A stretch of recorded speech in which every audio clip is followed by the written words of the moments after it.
Call it a comeback, a very familiar name from Trump orbit, who helped engineer the former president's rise in 2016. He might be getting a sequel after taking a hiatus in prison. Allow us to reintroduce Paul Manafort. He is the former Trump campaign manager. You see him there side by side with Trump. And he's reportedly now under consideration to put on Trump's convention. That's an important role. Major conventions aren't cheap, and Trump needs the money.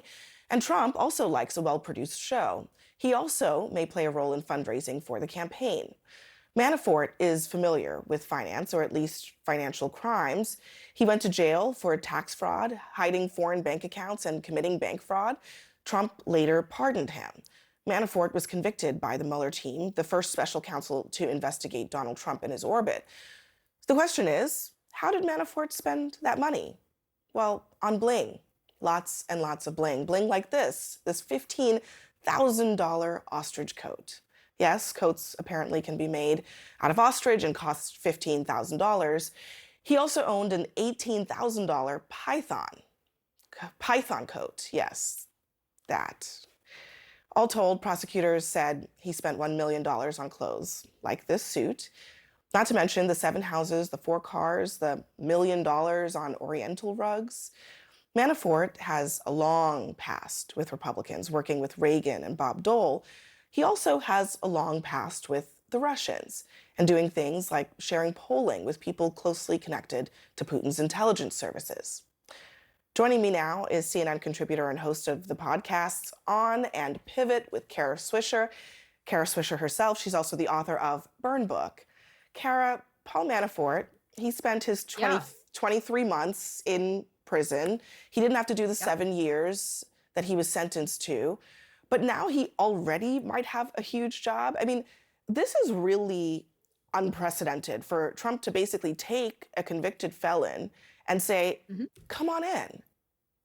Well, is it unprecedented? I don't know. He's bringing back his greatest hits. Trump always does things like this. He'll do what he wants. He'll bring back people that were on the outs, like Steve Bannon. He'll throw them out again. He'll bring them back. And this guy obviously had a big role in raising money. And that's what Trump needs right now. As you know, he's got some money troubles, so including in the campaign, not just personally. So he's going to have to find ways to raise money. And this guy is essentially a classic Washington influence peddler. So that's what he's looking for, presumably.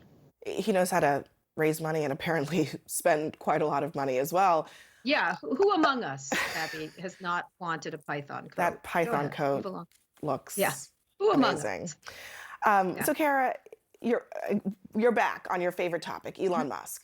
He alleged, he acknowledged that he had an unplanned meeting with Trump just within the last couple of weeks in Palm Beach, but he also said that he is, quote, leaning away from Trump. On his platform X, he posted this: there is either a red wave this November or America is doomed. Imagine 4 more years of this getting worse. Doomed and red wave. He honestly, that a lot of this sounds like Trump's rhetoric, but he also sounds like somebody who's trying to find his way into getting involved in this campaign. That's correct. I mean, he's leaning away from Biden, is what you're saying, and he's been leaning away from Biden forever. You know, in the past, he supported Obama. He had told me once he supported Hillary Clinton, but he's leaning far away from Obama, and he's trying to use the rhetoric Trump has been using: bloodbath, red wave. He knows what they all know what they're doing when they make they use these words, and so he's trying to find a way, saying maybe I'll endorse, maybe I won't, maybe I'll give money, maybe I won't. And when in action and tweets, he's sort of doing the whole Trump playbook. The GOP playbook, I guess, is the Trump playbook. But he's not doing the conservative one. He's certainly not doing that. He's doing, he's mimicking, just like he did with Ron DeSantis, who he said was a winner, and then Vivek Ramaswamy, he was a winner, not so much a winner. And so that's what he's doing. He's trying to sort of ingratiate himself in some fashion or show he has some pull, I guess. I don't know. Who knows? He does say that Trump didn't ask him for money, either financial assistance with the legal bills or I guess the campaign. But just today, Trump says it's practically impossible for him to post this huge bond, almost $500 million. Do you feel like Elon Musk is going to get pressed to get in there one way or another? Well, it would be good for Elon Musk. That's certainly true because, he'll have some more trouble in the Biden administration if there's a second Biden administration around a bunch of things. And so Trump would be a savior for him in that regard because he would lay off of him and let him continue to do what he's been Would doing. he ever put the money There on would the line for something like his bond? he's I don't know because he's not a particularly I've never seen him really give a lot of money or I haven't heard about it. He's not been that involved. He sort of does side things. And I think Yeah. Twitter is his version of this. He overpaid for it by quite a lot of money, by about $30 billion at this point, or more. And so that's the way he's doing the influencing. Yeah. There are other people with money. Taylor Swift has a lot of money, I guess. I'm just teasing. She She's not. certainly does. She certainly does. Yeah, a So lot of people have money, so he needs to find it. And I'm not so sure yeah. Elon would do this. It seems pretty obvious, but who knows? Kara, on the campaign trail as well, but this has to do with RFK Jr. He said his possible running mate, or the reporting is that Yeah. it's this woman named Nicole Shanahan. She's the financial backer of this $5 million Super Bowl ad that he had. She's a tech attorney. hmm She was married to a Google co-founder. Lots of folks in Silicon Valley palling around with RFK Jr. What do you make of They this? are. Well, I was so surprised. I mean, the money is coming from Sergey, from her divorce from Sergey, Mm. presumably. She didn't have means before this. And so I called it the Bank of Sergey. But I don't know.